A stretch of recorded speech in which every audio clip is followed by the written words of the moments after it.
Welcome everybody. Thank you for coming along today to what is our final report out of the Rapid Process Improvement Workshop that's been underway all week on Maple Ward. All members of the team are going to do a little bit of the report out around the key themes, which were around ideas generation, the data collection tools which have been used on the ward this week, and some focus on some of the improvements that have started to get underway.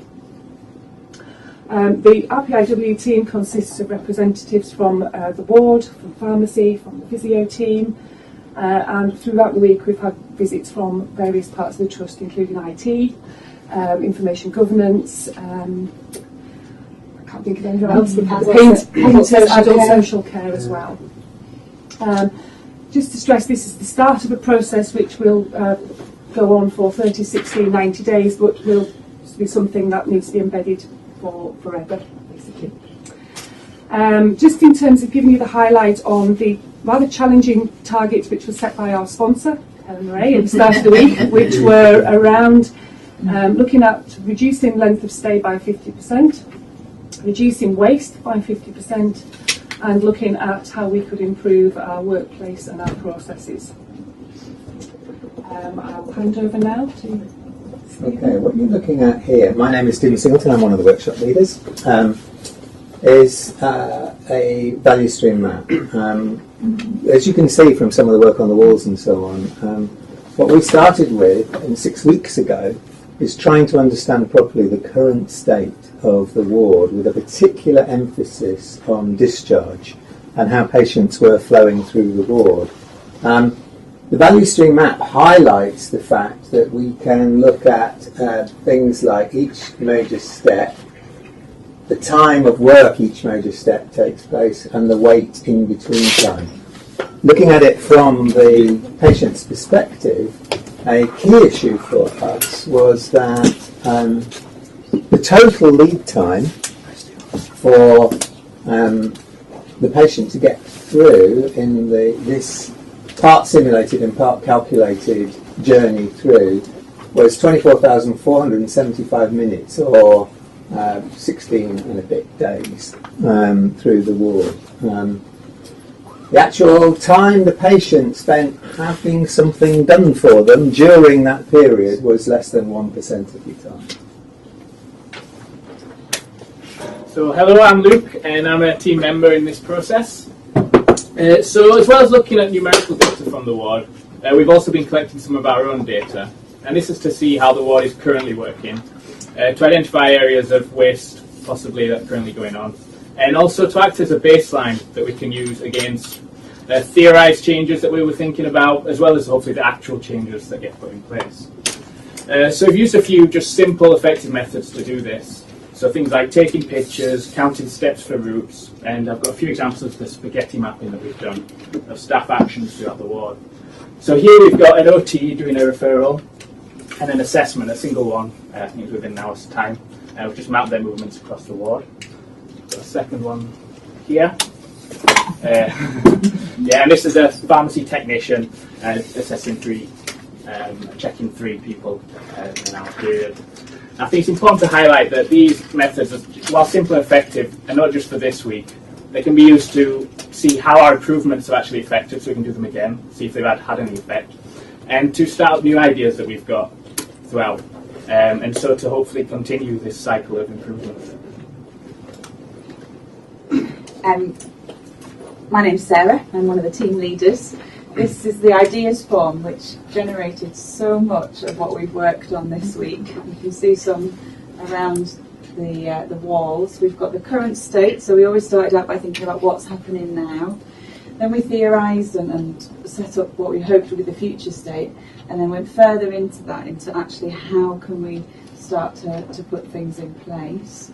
So I've got an example of one here. So the current state was a ward coordinator between ward bases, difficult to get hold of. The future would be to have a mobile phone, and we've got Ali's name post-ited on there because we also wanted to look at who was going to look into it further, and she has made some progress this morning, she just told me. But so it's very simple, very visual, but it ticks all the boxes of how something can possibly happen. We took on the I'm Joan Butler, I'm team member. We took on the 5 S's principles. So this is a picture of before one of our workrooms, and that's and after. So that was an instant success, that one. We also done the boss's office, which was also a great success. We also concentrated on a few visual aids for checking and things. So we've done the resus trolley. We also have visual aids on the fridge, the CD cupboard, and the microwave as well now.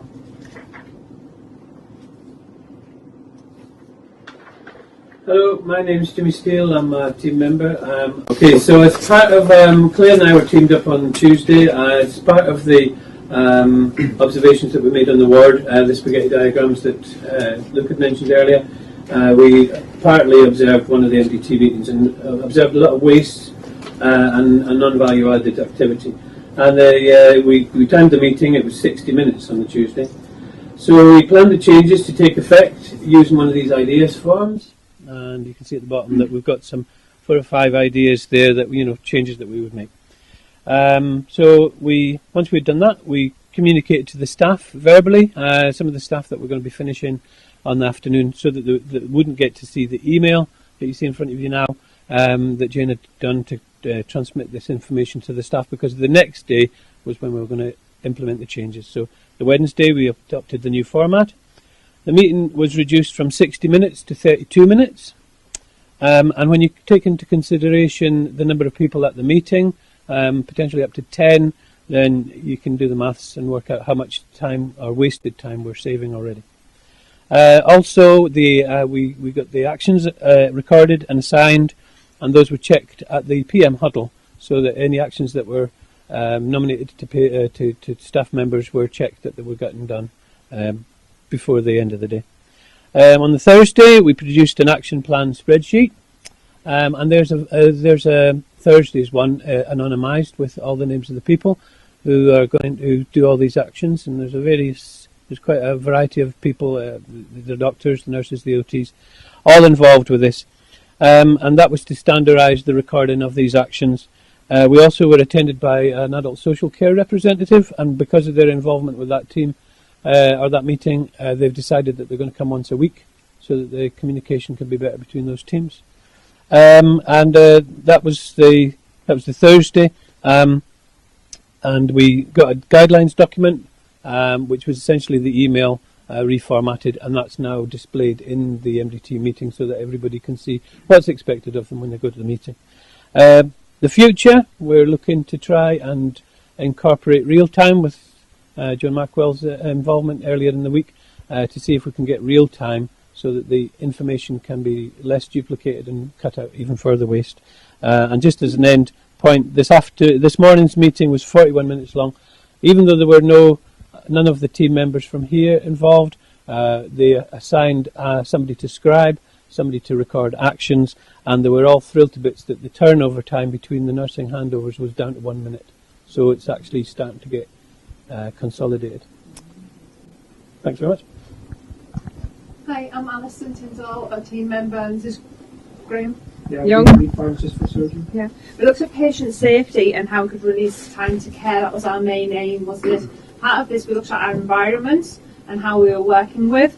We did it by looking at safety and also our mapping. We timed, because at present we've got 2 fridges, one with food is over on Maple B and the other one's actually on Maple D. So the time and interruptions you get on the way to the journeys through the different area is quite substantial. We timed it all, and then we looked at the area, and then we actually readjusted it and did another time from the proposed area we were thinking of going into on that point.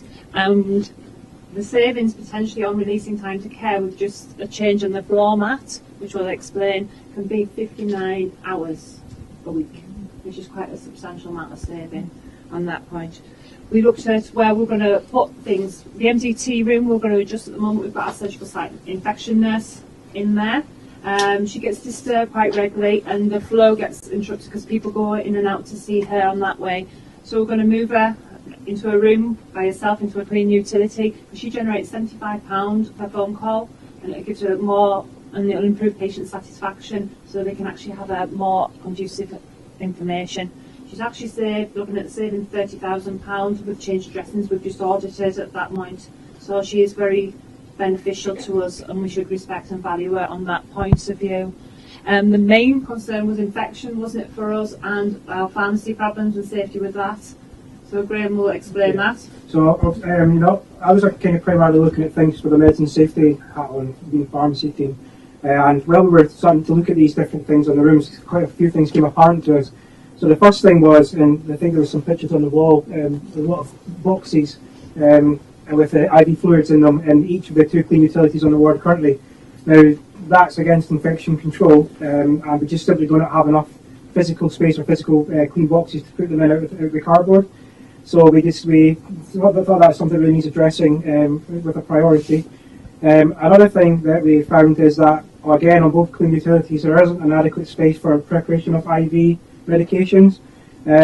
On this side, there was a trolley that they always used to use that actually got mislaid, and they had to use the top of a fridge for a while, which again, you can't clean the top of a fridge because the electric's behind it. It couldn't be properly disinfected after use or anything like that.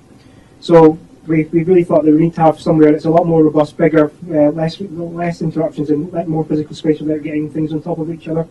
And thirdly, we started to look at, from pharmacy we can get access to some national data looking at missed doses, which is actually audited in the trust and all trusts in the UK. What we found was that year to date, looking at medicines that have been omitted for patients with no, either because it's basically ones that there's no clinical reason for omission, we are above consistently the national average, so it's about 5 or 6%. We are roughly about 9% on that one. But more importantly than that, they actually look it down into just an example for one of those ones. The bottom line there is the important one. That's if you take out all the ones with a valid reason for missing, we're consistently above that 5.9%. And probably more importantly than that, when you actually look at medicines, what we class as being critical medicines, so that's like insulins, it's like antipsychotics, anti-epileptics, opioids and sedatives, things like that, anticoagulants. Those are the ones that really shouldn't be getting missed ever, and if they are being missed, there needs to be a real plan for why they're being missed. The average is very low in the UK at 4%. You can see there in September we were up at 30%. So it's really something that the data is really strong for that. We really thought we needed to look at that. And we really think that the best way to tackle it, or at least help reduce that, is by increasing the amount of stock we hold on the ward.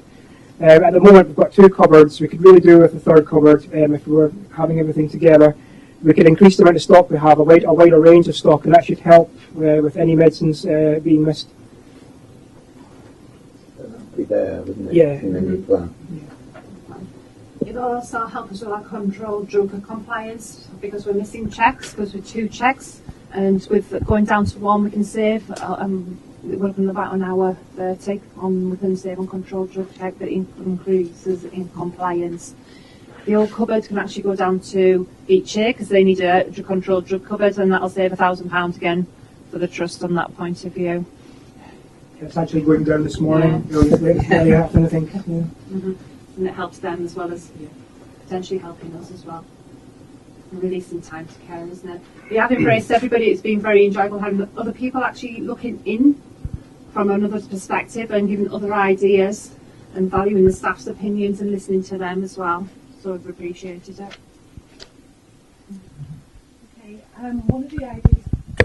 one of the ideas that we've looked at this week as well is the amount of time that's currently being spent by staff photocopying notes for patients who are transferred to community hospitals.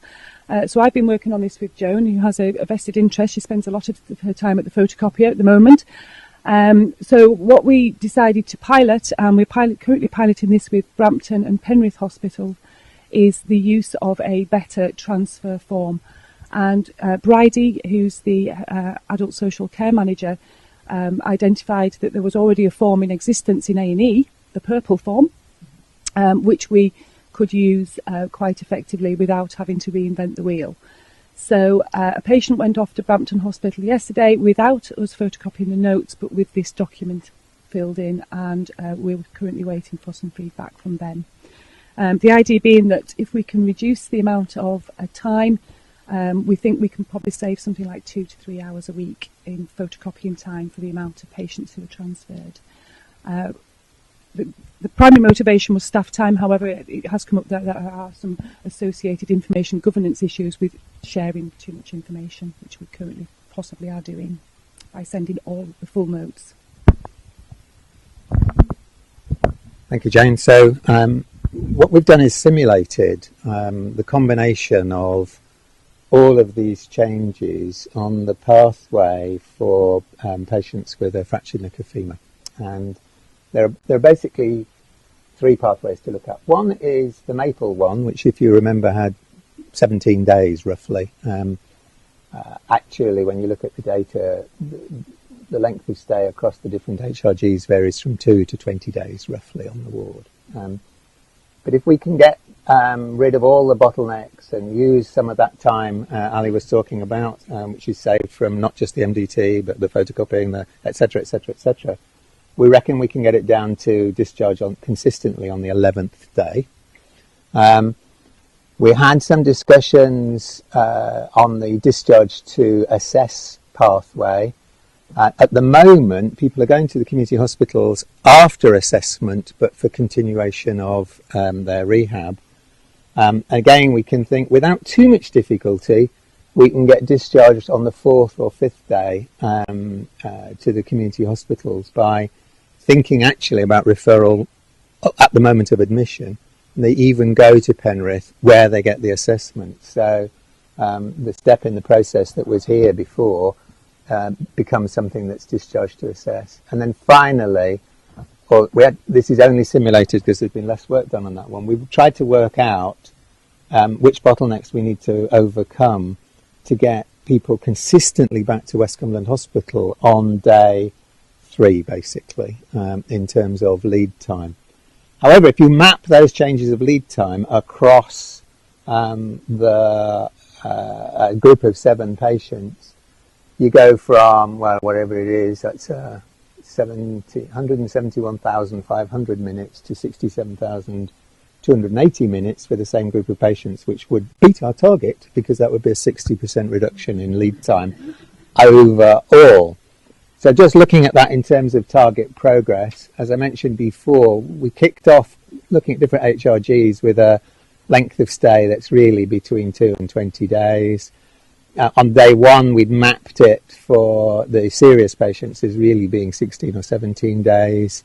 And we've worked through those 3 different pathways, working much more efficiently to get the lead times down, as you can see. The waste we've talked about in some detail. Actually, there were 72 issues raised when we mapped the current state. And we've described to you time saved in MDT and as Jimmy put it, a much more structured, focused approach. The controlled drug check change it's an obvious one, really. If you've got 2 cupboards to be checked every day, it takes twice as long as only having 1 cupboard to check every day. And similarly, there's a lot of time to be saved, a lot of waste on that layout change that Ali was describing earlier. So we reckon we can easily reduce the waste. And in the 3 examples we've worked on so far, it was in each case about 50% taken out. And the 5S, you've seen the examples there again, sister's office, ward manager's office, the clean utilities change, the visual display that Joan showed on the recess check and so on. And similarly, the layout plan, which has now been worked up in, you saw a sort of screenshot of the plan that Ali and her team have worked out for the layout plan, which is decluttering the whole way the ward works.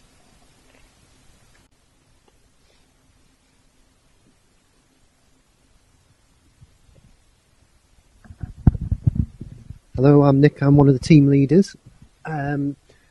We didn't have time to look at all the fantastic ideas, and there were a lot of fantastic ideas. And we can't progress them all, so we thought it was best to concentrate on a few that we can and getting into place plans for the most important ones. And the others are put into what we call the car park. Now, it doesn't mean that we forget about them, it just means that they'll be progressed over the next 30, 60, 90 days.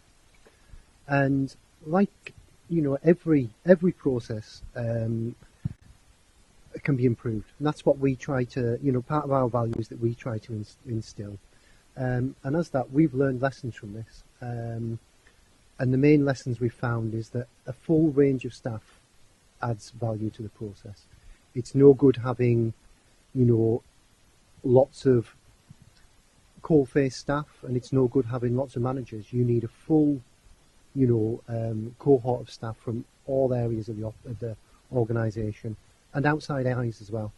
We found it was a great help having Bridie, who was our adult social care person, in, and also the data. The data is absolutely vital, be it knowing the current state or being able to collect the evidence.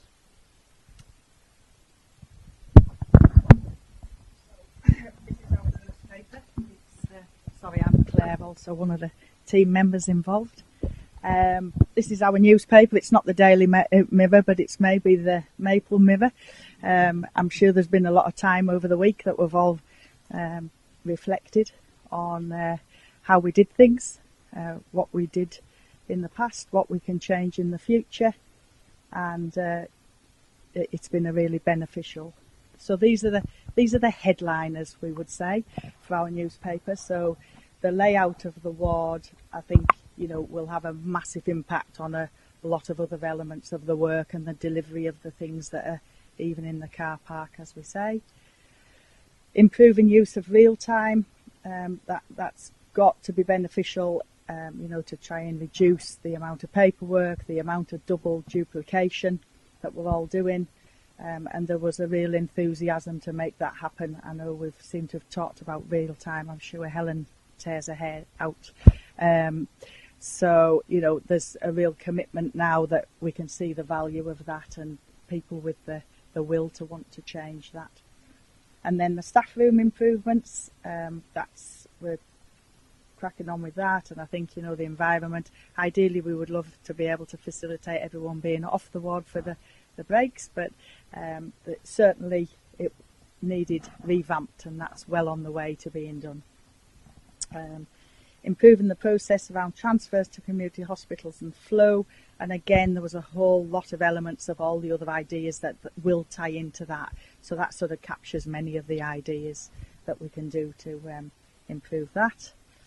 And as I say, some more fantastic ideas. We were overflowing with ideas, I think, and each day people added additional ones to there. So the commitment is now that the team will drive it forward over the planned timescale. As I say, there's even the thought that, it will be infinite, where, that's the intention. But certainly, again, myself and Jane have had talks to meet up at sort of regular intervals and even extend it to 120 days and beyond. Who was the thank you person here, Stephen? Yeah. Is it? Right, okay. So, I think thank you massively to Maple and the team and their commitment. Helen, our sponsor, and, the people in your teams who gave us the time to do this. I think that was the absolute cracker, that people were given that time to be out of the workplace, have some clear thoughts and support each other. And, Stephen and the team, we couldn't have done it without them as well. Real guidance, some real good ideas, and I know, people do go away on courses and things like this, but to pull all those themes together and give us the tools, to sort of add on to the ideas and enthusiasm, just to see that it's possible. And probably if we've been given one of those things, but people have just really ran with the enthusiasm this week and committed. So it's been, really super. And I think, the whole team will, give you assurance that they're fully committed to making, Maple. We always thought Maple was a flyer, and we just need to keep it up there with the best. So, so many thanks to everyone. It's at times like this that I remember why I do my job. So it's been a really difficult last couple of weeks, I think, for the whole organisation, and you can get lost in that, can't you? And I remember when we started off at the 6 weeks ago, 7 weeks ago, and we were talking to the team about the potential for taking a significant number of you out for a week to do a piece of work that would help you to improve some of the discharge flows and some of the internal things that are going on within your ward. And I remember Claire's face when I first suggested it. So Claire's face was a mixture of, well, I really want to do it, but oh my God, it's going to be a real challenge. And it absolutely was. To get everybody round and have the time to do that was a bit of a challenge. So I just want to start by saying thank you for rising to that challenge. It has been absolutely amazing what you have done this week. I am eminently proud of every single one of you for what you have achieved. It is amazing. And the difference that this will make in the medium to longer term for patients is really what we should be the most proud of together. So well done on that. It's been you've had me under the thumb as well, haven't you? Let's face it. So Helen, get me some of this dosh, and I'm absolutely committed to that. And I saw that you had it on your 30 days, so we need to make a decision within that. I want to be in that position in that 30 days to say that work is started. Not that you're waiting for me to approve it on that 30 days. I would like to be doing that in the next week or so that we can get the work started. I think it is a really important and very valuable thing to change. And I can see from your faces that you've really enjoyed it. And when I walked in the room, the energy was fantastic and you were all really buzzing to do the feedback. And that was really lovely to see. So well done to the home team. I really want to say thanks to our colleagues at CLIC as well. So Stephen and the team do a really fantastic job on this. I think if we were really honest as an organisation, we've been a bit slow to the party. But actually, we're proper gate crashers now. So try and get rid of us because that's going to be impossible. We're the people who you wake up to who are still on your floor the next day. So we're here to stay, and I think, Claire and the team, it'll be very important for you to share what you have gained from this out there with the other teams who we will be saying, okay, where are your opportunities, where are your next stages? And I know Maya has some thoughts and ideas about that she's already talked to Stephen about. She has.